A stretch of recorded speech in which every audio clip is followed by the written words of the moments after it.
Hey, it's Mark, and here's what I'm thinking about this week.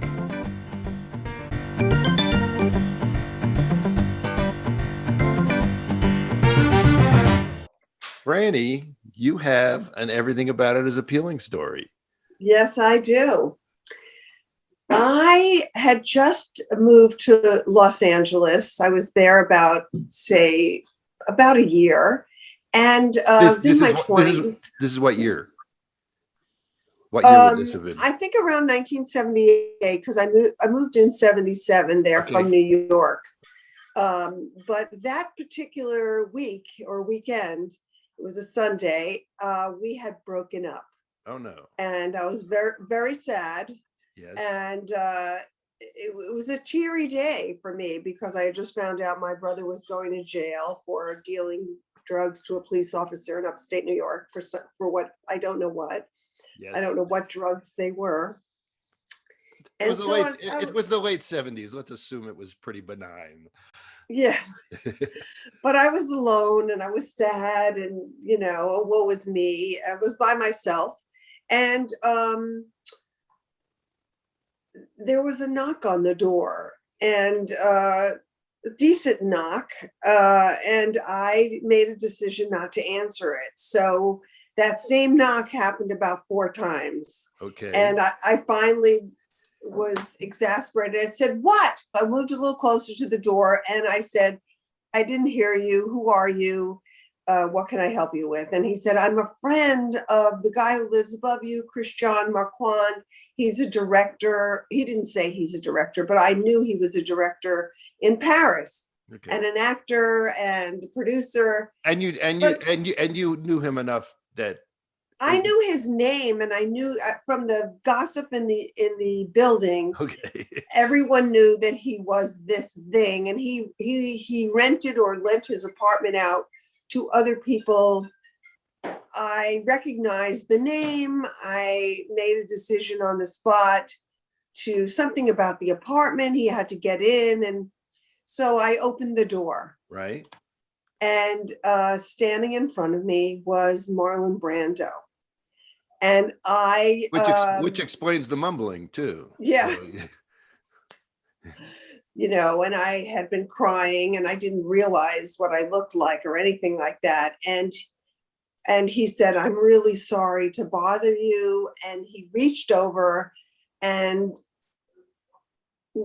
before I could say anything or do anything, he wiped the tears off my face oh my God. and was apologizing. I'm sorry, I'll leave. And I But was like, if he did that today, we would never be able to watch any of the Godfather movies again. Yeah, so yeah, trouble. We would have been in big trouble. yeah. So Yeah. anyway. So, but he was sweet and sincere. And he explained that he was a friend of Christian, very good friend, and he needed to get into the apartment. Christian had sent him Right. to assess the furniture because he was leaving, giving the apartment up, and he was going to get rid of the furniture. And could Marlon help him? So Marlon Was, Brando was this arrives. was this a side gig for Marlon? I don't know. He was being a friend, but he comes to an apartment without a key, not knowing To assess the furniture.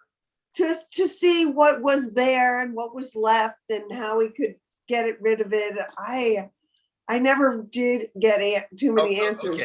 So anyway, sorry. So he's telling me about it and being sweet, and I'm trying to understand. And I say, "Well, I don't have a key, but I do know someone who has a key."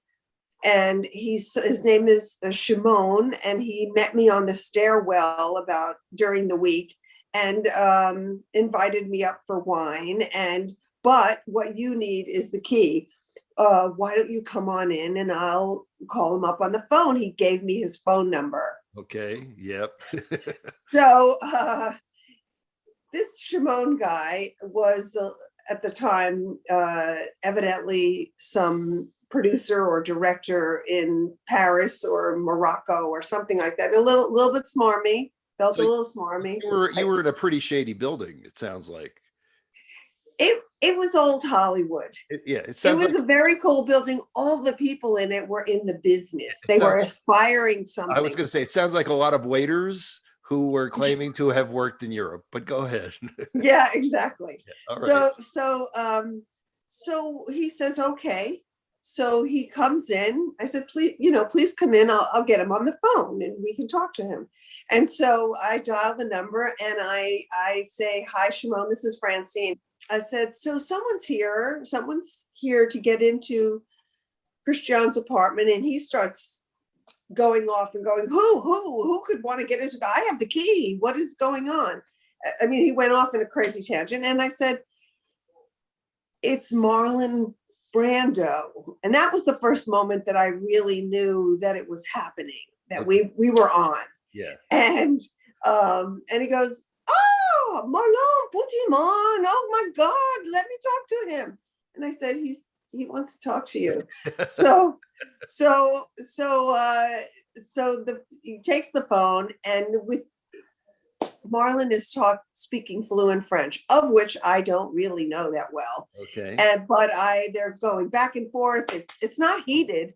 It's excited, and yes, and he's going to help him, and all kinds of things are happening. And then he hangs up the phone, and he turns to me and says, "Thank you." And he's about to leave, and I said, "Oh, he said he's coming. He's on his way." And I said, and I knew that Shimon was in Malibu because he had mentioned that to me. He dropped that name. Us Hollywood type. I'm going to be staying in Malibu when I'm not at this shabby apartment. Where I really live. Yes. I knew that. And in my little devious self, I don't know if he told him or I didn't really care. I just said, he said, thank you. I'll wait for him. And I said, are you going to wait in your car?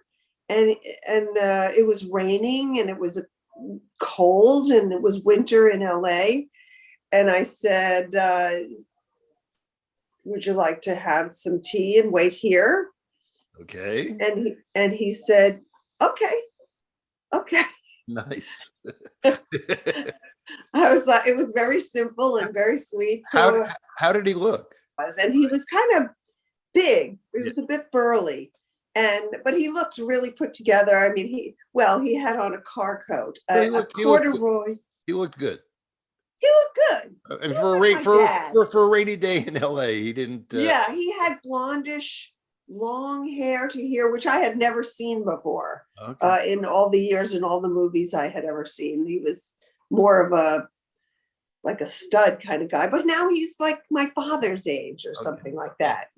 So but still a major movie star in my house. I mean, for Hollywood, age appropriate for 20 some odd. Exactly. Okay. Not my style. I know, but age appropriate.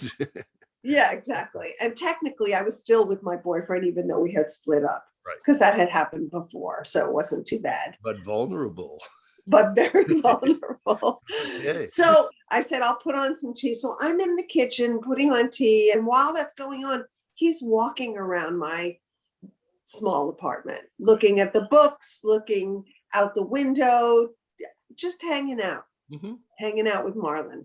Okay. And so I finish, I get my tea, and all I had to serve him was rice cakes. And nothing to put on the rice cake. No. Nice. Perfect. It's perfect. Anyway, Marlon's walking around.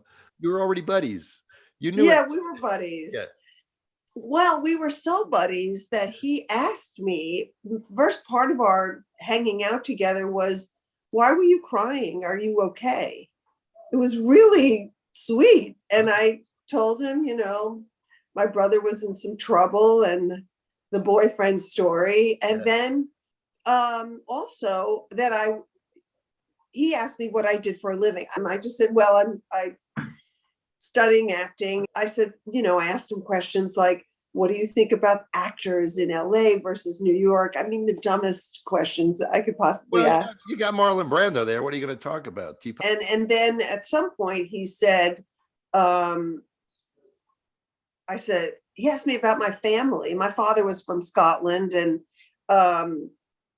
but Polish, moved, escaping Poland and moved to Scotland. And I said, yeah. He said, did you sing with your family? He brought all these questions out of me. And then I did. My father was a vaudeville musician. And so he said, oh, I always sang with my mother and Irish songs. Okay. And he proceeded, I can't remember what they were, but he proceeded to sing a few little Irish ditties sitting there. And at some point, I am having an out of body experience and I'm looking at him and So I'm just if charmed out of my mind. and if somebody's with me and they start singing Irish ditties, I'm looking at my watch. Okay. Yeah, where's Shimon? What's taking Shimon so long? We're sitting there Yeah. for about an hour and a half, and we are talking about mostly human experience, people, his family. And so then he said, I said, we were done with that conversation and we were eating and drinking our tea. And then, and then right after that, he just stood up before Shimon gets there and he starts to go to leave. I said, oh, is everything all right? Do you need to use the facilities? And he goes, no, my girlfriend's in the car. He had been there How long? at least 40 minutes. And I said, oh, why don't you bring her up? Come on, bring her on up. And he goes, okay. So then he brings her up and she's this beautiful Asian woman. I don't really know from which country when she comes. And she was sweet. And we said hello. And I gave her some tea and rice cakes. And we're proceeding to talk about other stuff. Yeah.